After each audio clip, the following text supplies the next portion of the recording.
Efendim herkese merhabalar. Bugün Museum of Science'a yani California Science Adventure Building öyle geçiyor galiba.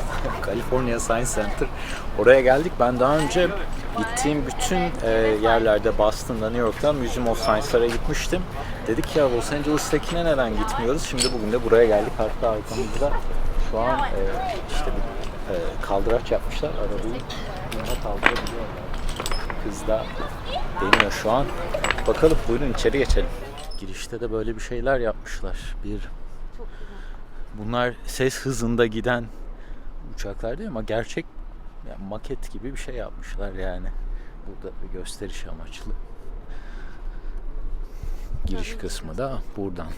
Evet, saat 10.30'da Da Vinci gösterisine katılacağız. 10'u çeyrek geçe, saat 10'u 16 geçiyor. Bize inşallah 10.30'a aktarırlar diye düşünüyoruz. Bakalım. Evet. Arabayı kaldırabiliyorsun eğer bunu yaparsan. Harika. 4 effort yapmanız lazım. Buradaki bu binaya ben daha önce hiç gelmemiştim. Bahsettiğim üzere mesela New York'ta ben Museum of Science'e gitmiştim. Bayılmıştım ama orayı bitiremiyorsun. Yani bir günde bitiremiyorsun. Hatta ablam ve yeğenim gelmişti. Onlarla da bir güne sığdıramamıştık. Boston'daki Museum of Science'e gitmiştik. Orası New York'taki kadar büyük değildi. Yani ben kaç yıldır, 4 yıldır Los Angeles'tayım. Hiç bu binaya gelmek aklımıza gelmemişti.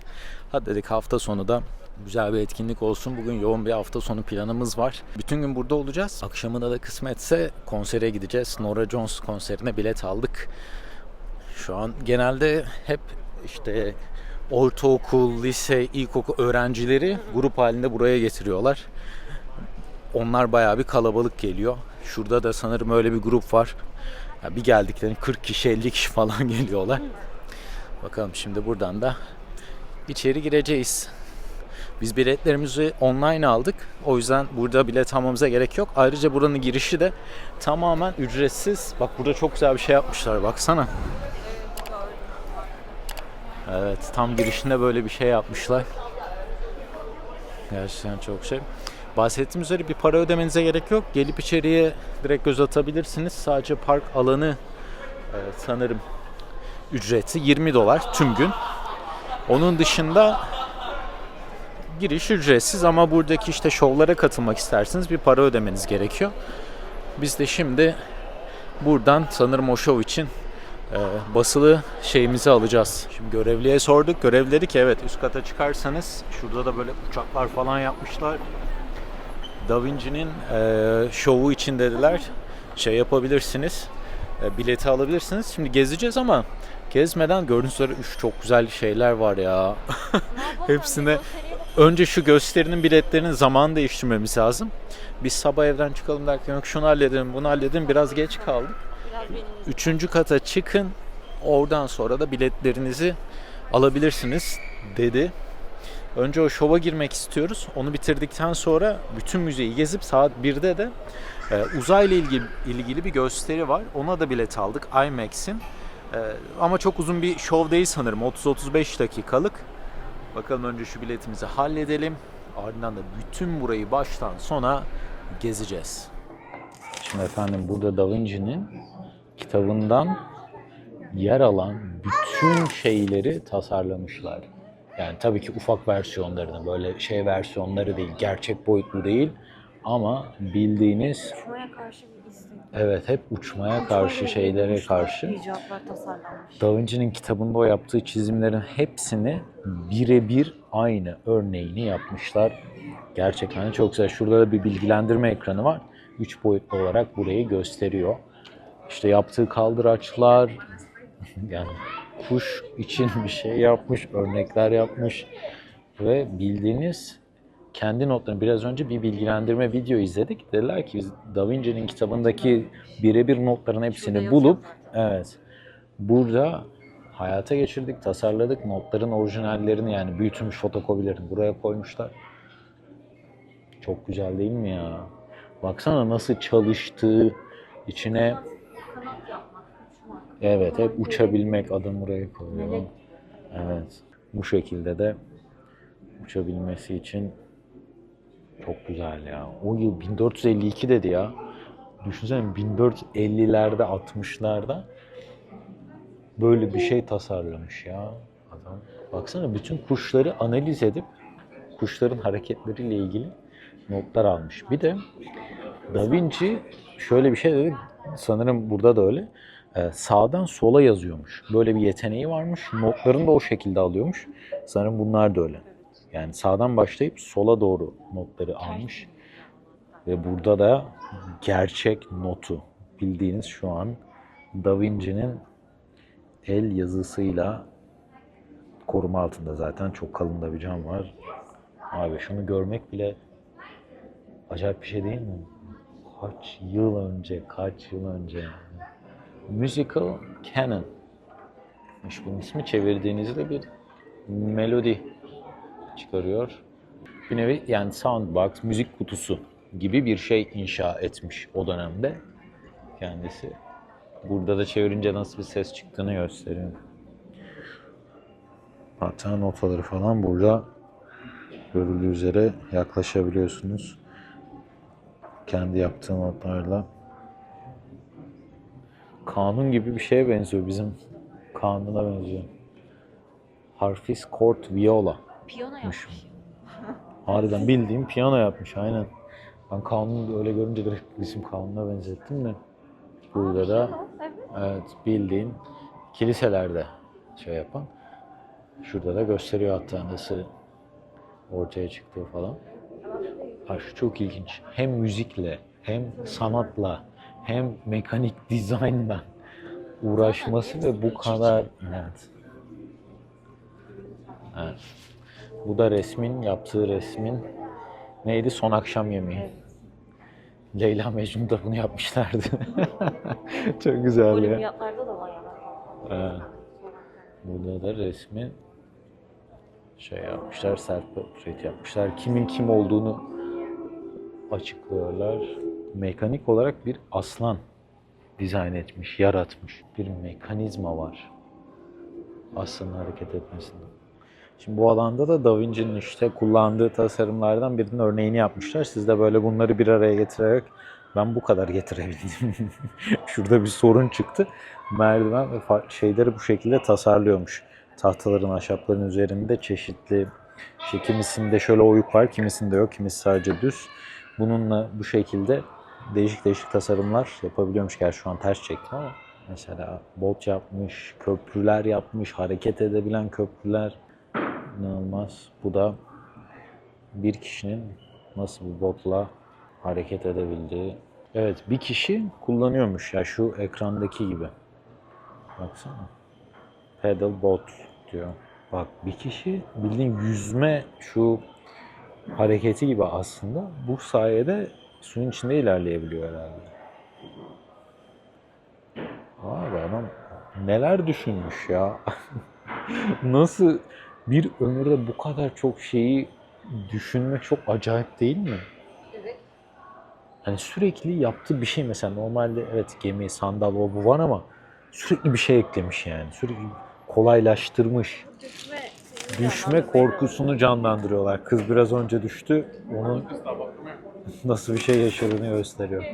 Şimdi buradaki odalarda da her korkunun işte sesten korkma, elektrik şokundan korkma, hayvanlardan korkma üzerine bir şeyler yapılmış. Burada da işte beynimizin nasıl buna tepkiler verdiğiyle alakalı böyle bilgilendirme var. Bakayım. Burada şu bisiklete binip en üst kattasınız tabii ki. Ben de çok denemek istemem. Korku odaklı bir şey. Karşıya kadar geçebiliyorsunuz. Tabii ya kesin önlemleri her şeyi almışlardır da. Zevk alanlar var ya. Adrenalin tutkunu olanlar var. Bir alt kata ineceğiz. Evet devam edelim. İkinci katta da uzayla ilgili bir şey yapmışlar. Ekosistem var. Ekosisteme de gireceğiz. Bakalım bu neymiş? İnfrared olarak kendini görebiliyorsun falan. Çocuk da annesiyle Buna herhalde girelim girmiş. beraber. Evet. Deneyelim. Şu an giderek artıyor. 75, 76'ya çıktı. Simüle ediyor yani bu da. Evet çok güzelmiş. Biz de girelim ona. Evet beraber gelin merak etme. Burada durunca kızılötesi versiyonunuz burada ekranda çıkıyor nasıl gözüktüğü. World of Life'mış. Önce buna gireceğiz. Önce buna bakmak istiyoruz.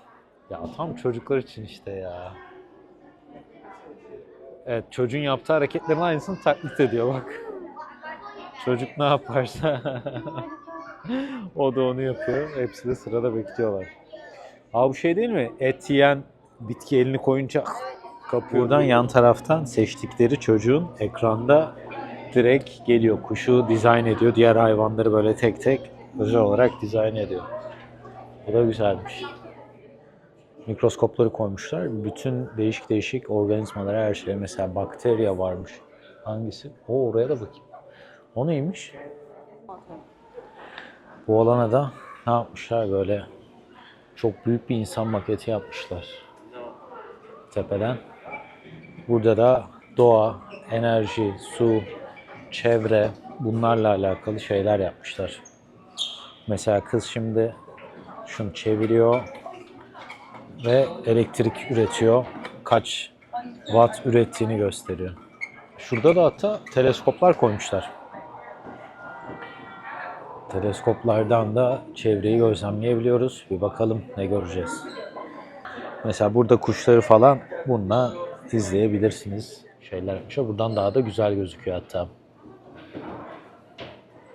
Kullandığımız atıklar, kağıtlar. Bu atıklar işte böyle şeyleri doğaya bıraktığımızda yıllar geçtikten sonra bile hala bu şekilde doğada kalıyormuş. Bunu da toplamışlar çevreden kalan. Bak, kaç yıl öncesinde 1994'te şu atılmış. O günden bugüne kaybolmamış o.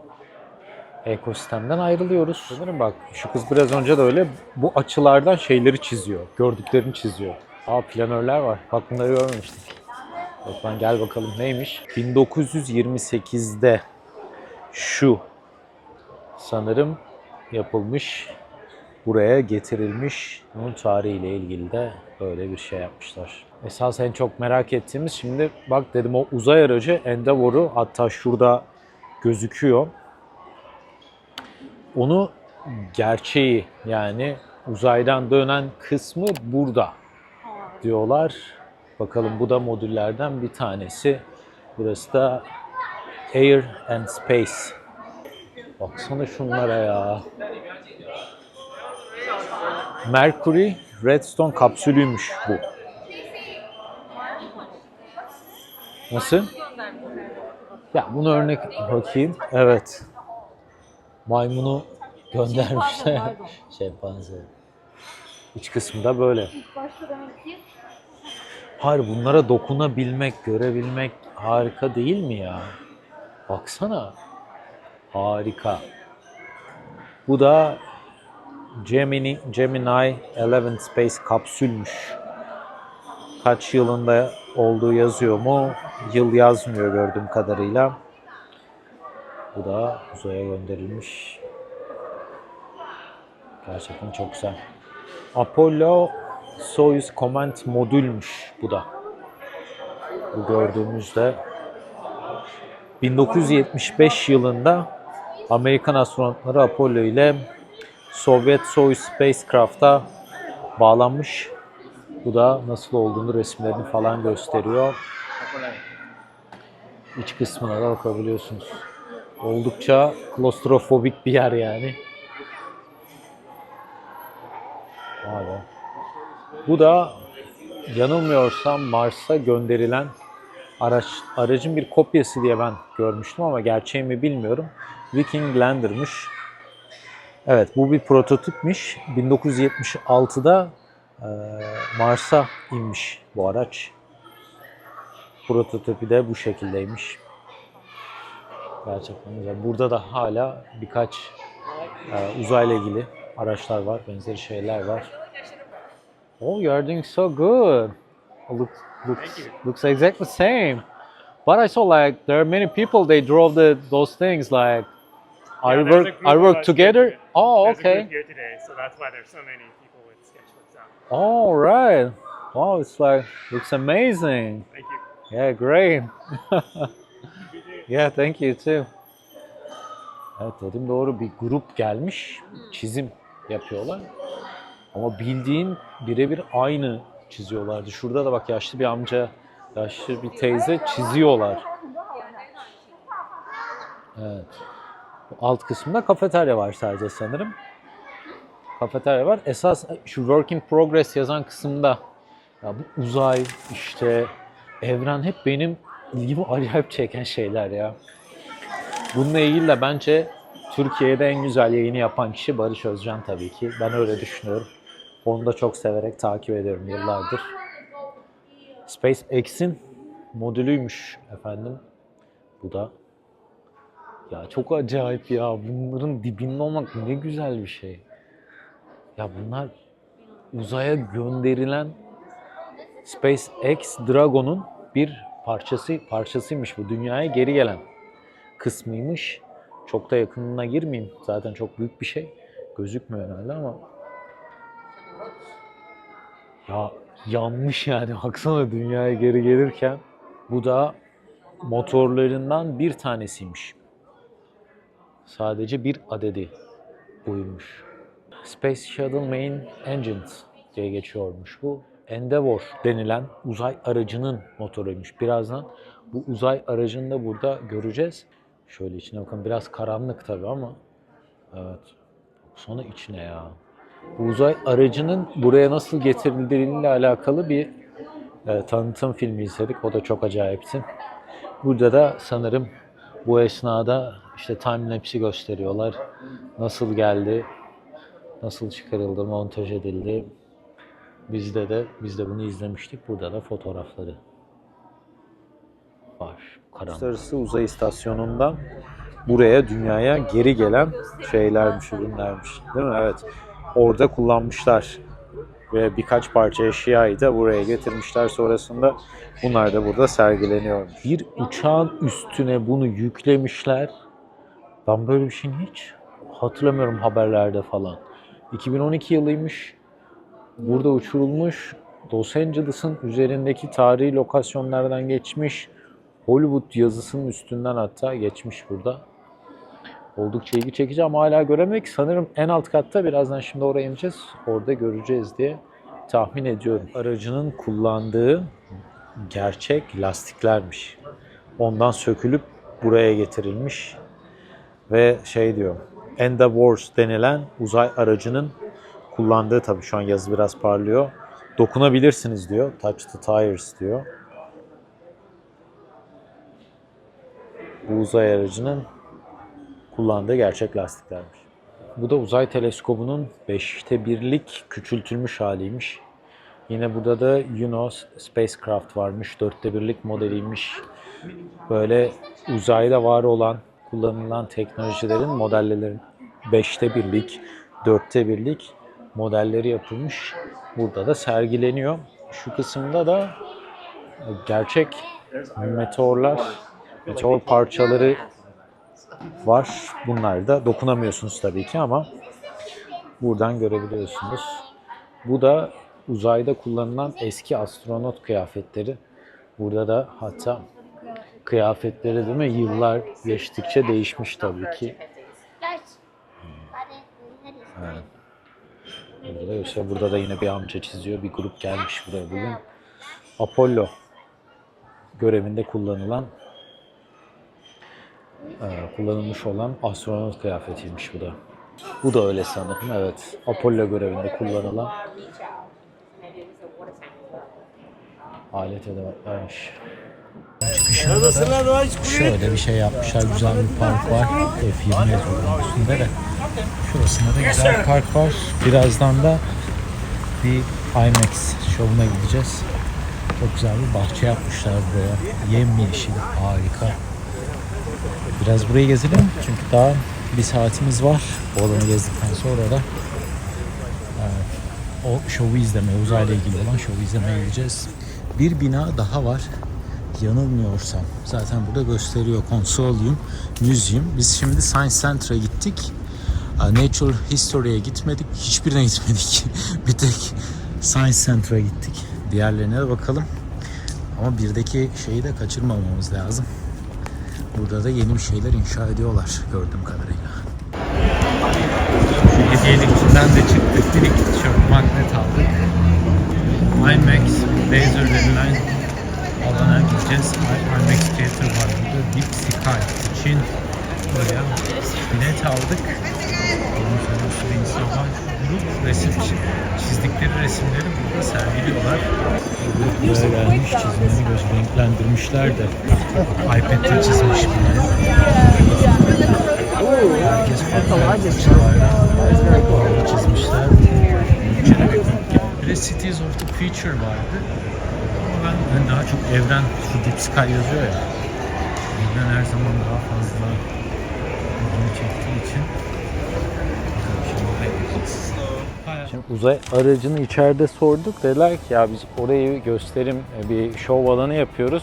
Ne yazık ki şu anda da açık değil. Sonra ben dedim ki ya fotoğraflara baktık. Dinozorlar bir sürü şey vardı. Dediler ki o ayrı bir müze. Natural Museum of Science galiba. Yine ismini ben eklerim buraya. Dışarıda adı yazıyordu. Natural History Museum'muş burası. Bizim online tiketimiz yok. Buradan Walk Up Admission galiba burası. Buradan da biz students'ız zaten 14 dolara girebiliriz. Buradan ticket alabiliriz. Bakalım burayı gezeceğiz.